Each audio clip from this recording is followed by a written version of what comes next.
Jumpa lagi dengan saya di Kuliah Apoteker Anton. Di video ini kita akan membahas tentang swamedikasi selesma ya. Di video ini penjelasan tentang topik ini akan terbagi menjadi 3 video, dan di bagian pertama ini akan dibahas mengenai apa itu selesma.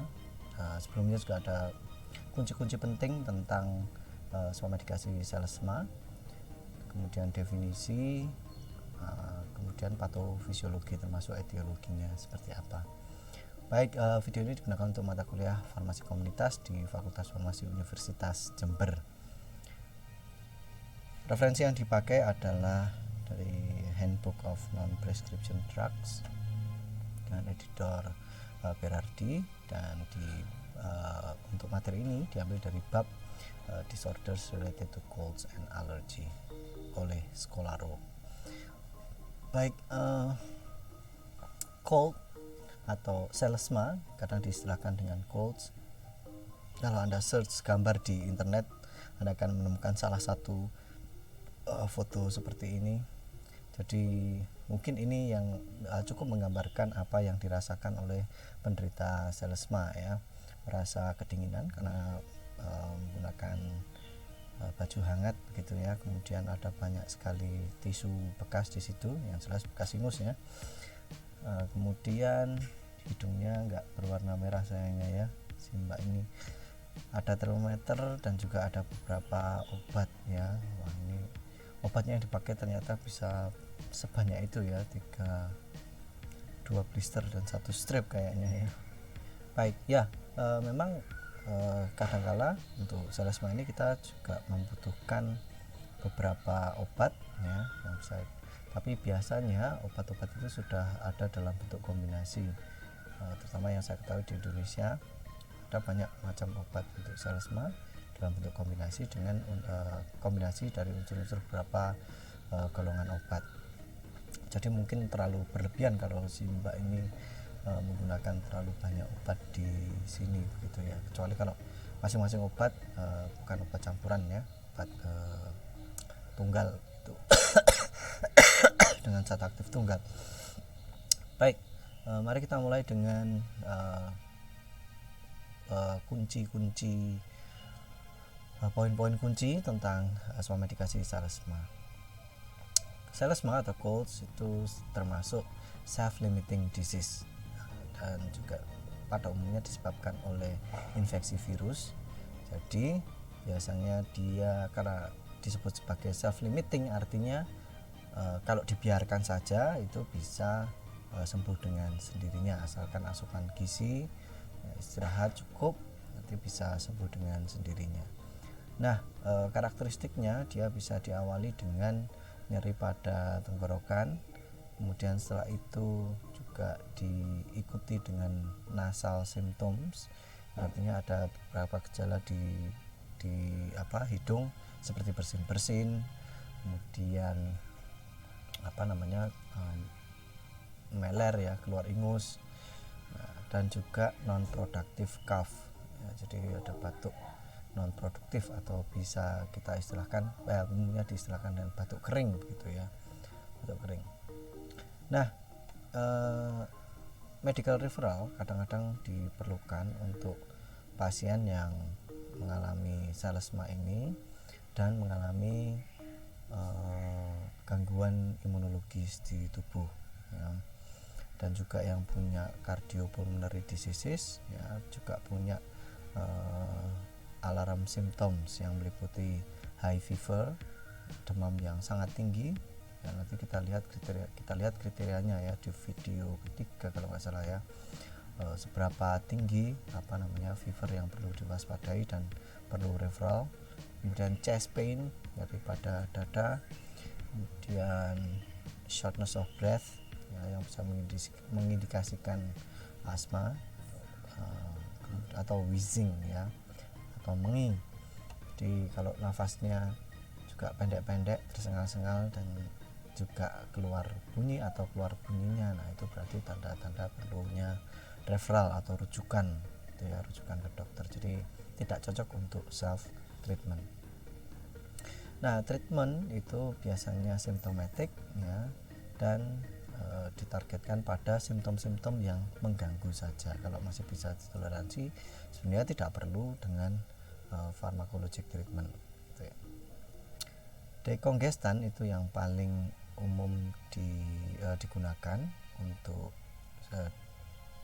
sebagai obat tanpa resep ya, untuk pengobatan di bidang keluhan selesma dan juga alergi rinitis. Nah, tapi perlu digunakan secara hati-hati pada pasien dengan hipertensi, diabetes, dan atau chronic diseases dengan beberapa penyakit kronis begitu. Nah, jadi dekongestan biasanya paling umum digunakan dengan alasan karena kongesti nasal, kongesti pada hidung atau sumbatan pada hidung itu yang seringkali mengganggu, terutama saat ingin tidur gitu ya. Jadi karena nanti tidurnya jadi nggak nyenyak itu, maka biasanya dibutuhkan adalah dekongestan ini. Nah, medical referral juga tepat untuk pasien yang punya non allergic rhinitis, otitis media, sinusitis, lower respiratory tract problems seperti pneumonia, asma, bronkitis, bronchitis, and those who fail to respond to non-prescription medication. Jadi kalau pengobatan tanpa resep ya, itu gagal untuk meredakan gejala, mengurangi gejala hingga menyembuhkan, berarti perlu, kalau terlalu panjang waktunya maka butuh referral. Dengan catatan harus ingat juga sejak kapan gejala tersebut berlangsung.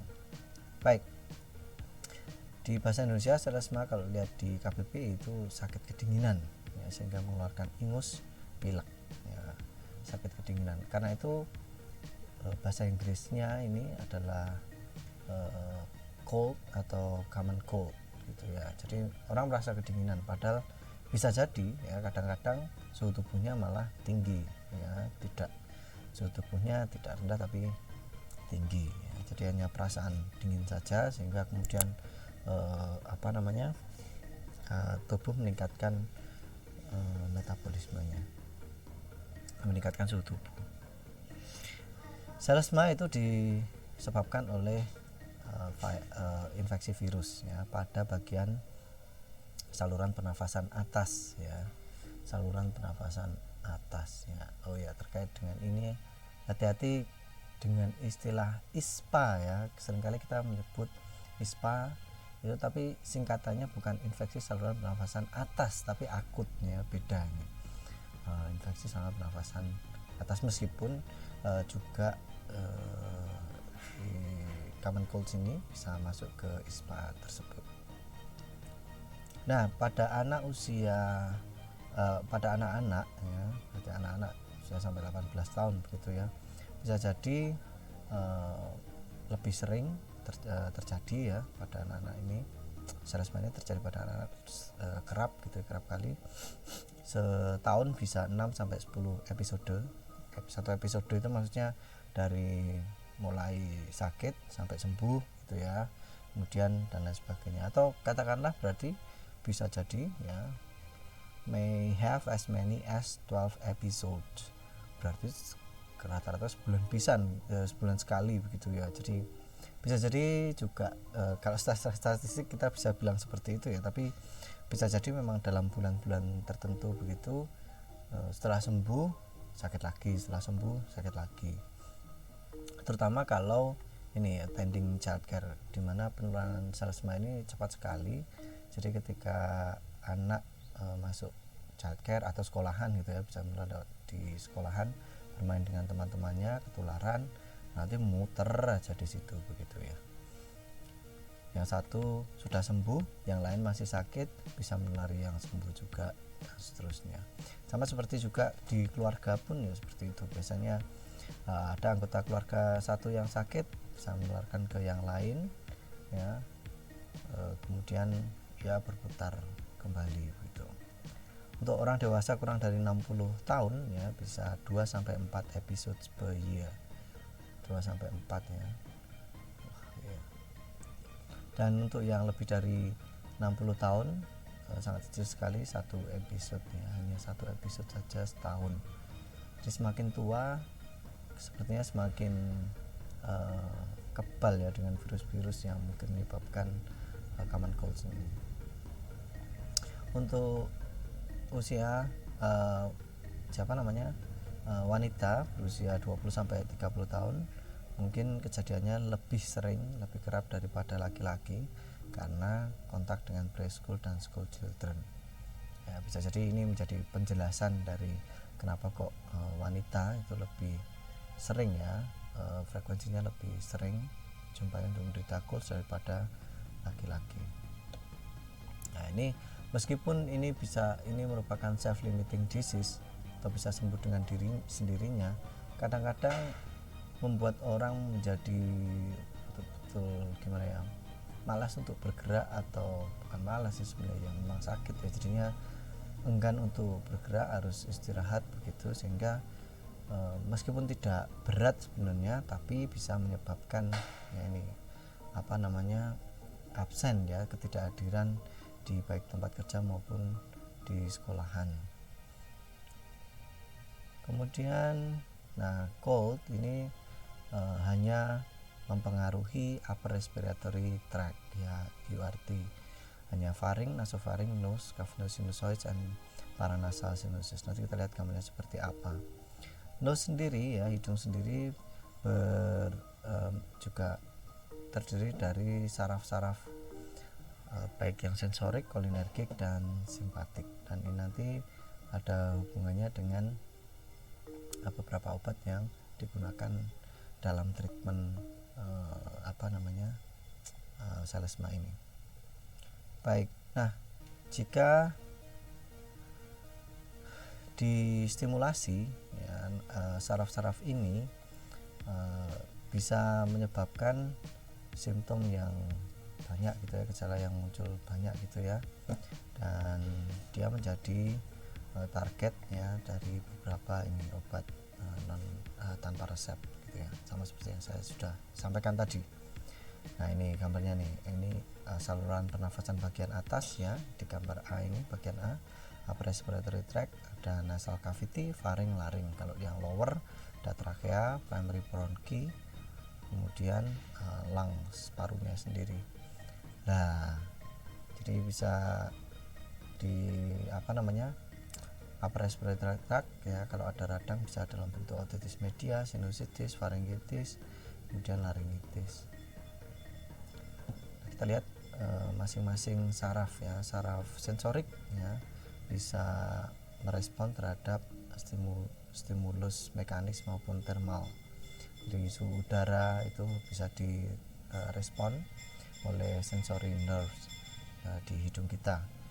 Dan mekanik juga, nah dia bisa merespon mediator seperti histamin dan bradykinin. Nah, makanya nanti ya, kita juga memiliki obat antihistamin ya, yang bisa mempengaruhi saraf sensorik ini. Baik, yang saraf simpatik ini berfungsi untuk mendilatasi ya, aliran darah arteri ya, dan saraf simpatik ini biasanya mengatur kelenjar gitu ya, nempel di kelenjar begitu, serta arteri-arteri yang menyuplai darah ke kelenjar-kelenjar ini.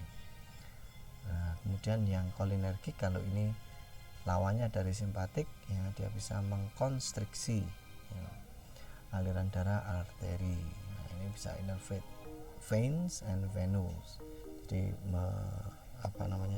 nempel gitu ya di veins and venules, dan membantu mengatur regulasinya juga. Baik, selanjutnya ada secara etiologi banyak virus yang bisa menyebabkan colds ya, diperkirakan lebih dari 200 virus, dan salah satunya adalah rhinovirus ya, atau rhino itu hidung ya, rhinoceros hidung ya, virus ya, virus hidung gitulah yang disebut sebagai itu. virus-virus yang lain ada coronaviruses yang sekarang ini sedang menjadi culprit untuk pandemi ini ya, yang bertanggung jawab atas pandemi COVID-19 yang sedang berlangsung. Kemudian virus influenza, parainfluenza dan lain sebagainya. Jadi kita di sini perlu membedakan ya, rhinovirus sama influenza viruses, juga coronavirus ya.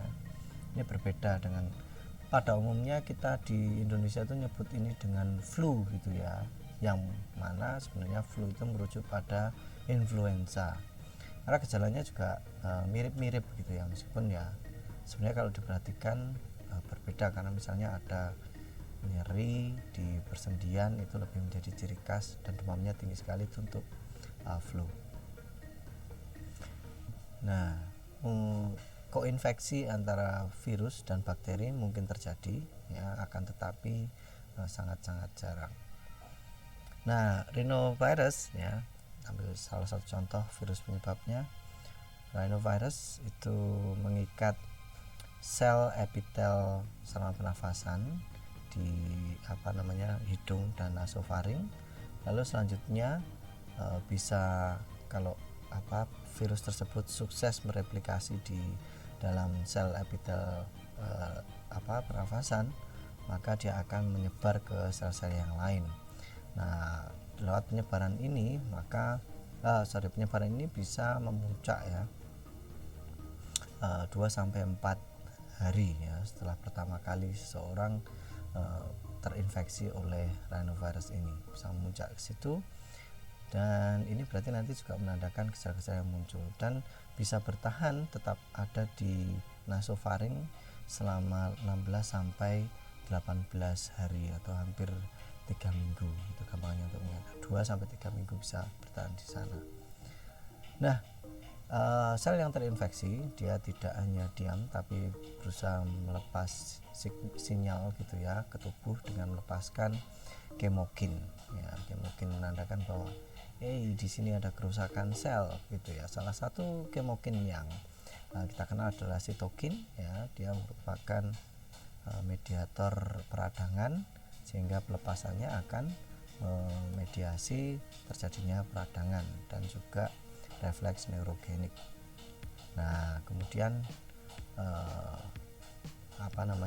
sitokin ini bisa memicu mediator-mediator nyeri yang lain, vasodilatasi, transudation of plasma, secretion dan lain sebagainya, sehingga terbentuk nasal symptoms tadi ya. Ada banyak sekali ciri, termasuk juga batuk ya dan bersin-bersin gitu ya. Nah, jadi misalnya pilek itu ya, pilek atau hypersecretion of watery nasal fluid ya, itu diakibatkan karena ada mediator-mediator radangan sekaligus mekanisme refleks dari saraf parasimpatik.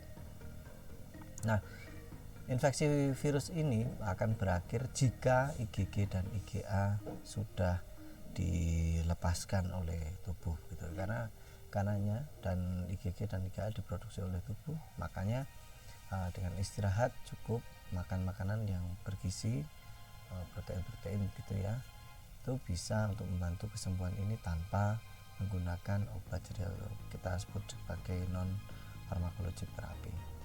Nah, paling transmisi yang paling efisien adalah dengan disebut melalui self inoculation. Jadi penularannya itu karena kita menyentuh benda-benda yang ada virusnya itu sebagai akibat ditulari oleh orang lain gitu ya. Orang bersin misalnya, dropletnya nempel di benda-benda begitu, kita pegang itu, misalnya aja doorknob ya, doorknob atau gagang pintu begitu, kita pegang itu. Nah, kemudian membersihkan muka atau seperti apa sehingga kemudian virusnya masuk. Nah, ini yang disebut sebagai self inoculation ya, dengan animate and inanimate objects. Animate artinya bernyawa ya, dan inanimate tak bernyawa. Nah, yang diduga tidak ya, meningkatkan kerentanan seseorang untuk menderita selesma atau rentan mengalami selesma adalah lingkungan yang dingin ya, terus kedinginan tiba-tiba ya, terus exposure to central heating, pemanas tersentral, kemudian jalan-jalan di luar tanpa pakai alas kaki, teething ya, teething itu munculnya gigi baru pada anak-anak gitu ya. Nah, itu kan seringkali dihubungkan dengan demam panas, dihubungkan dengan teething ini. Mungkin bisa demam tapi bukan selesma ya. Dan juga pembesaran tonsil dan adenoid. Baik, terima kasih. Sampai di situ video bagian pertama. Selanjutnya kita akan membicarakan lebih lanjut tentang treatment dari selesma ini. Baik, terima kasih. Sampai jumpa dan semoga berguna. Bye.